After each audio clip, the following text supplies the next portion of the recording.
Hi, I'm Jacques Pépin, and today I'm going to give you a little bit of a lesson on how to cut a chicken. So the first thing, I'm removing one of those bones. Remove the wishbone and that triangular bone that you have here. Put your knife on one side, the other one, and put your thumb in the back and bring it forward. Use your knife flat to the point and just run it here to cut the skin. Then you look for that articulation. I lift that up, and if I move my finger, I can know it right there. So I will put my knife here. Even wiggle it if you have to slide into that articulation. Same thing on the other side. Again, it's here. I go and I will go into the articulation here. Grab this here, put my finger through and start pull out. I pull out until I see the oyster here. Actually, don't really pull out. I kind of turn it this way. Now the front is here. Don't worry about the fillet stay there. You bring that down, you pull it down like if you're taking his pajama out. So you put this down, now the other joint is the joint of the hip. I cut the oyster here.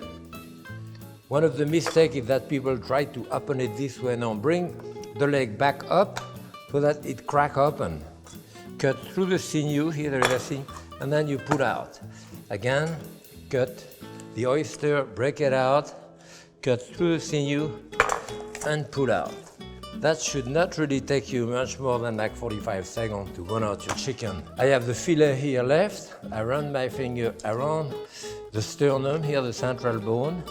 Won't even need a knife for that. Now I will remove the rest of those bones.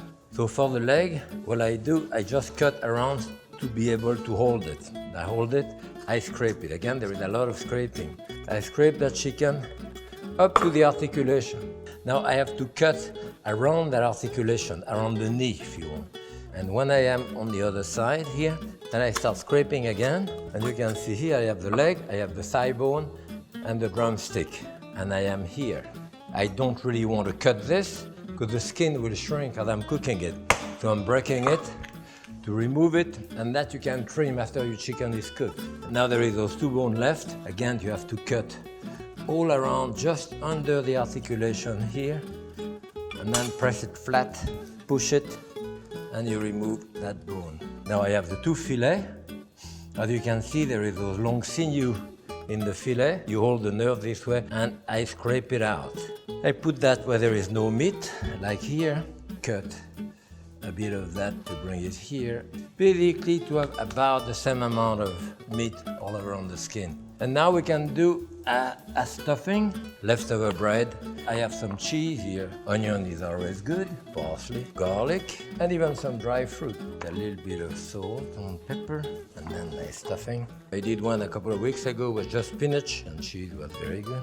You don't have to worry too much about that type of stuffing. You don't have raw meat in it. Now you bring the leaf on each side. You want to bring that skin, turn it upside down, cross his leg. Use a twine. You bring that to the end, you attach it at the end here, then you slide it gently underneath, then pull it again. You can do that as many times as you want. You don't want to do it too tight to let the stuffing expand a little bit.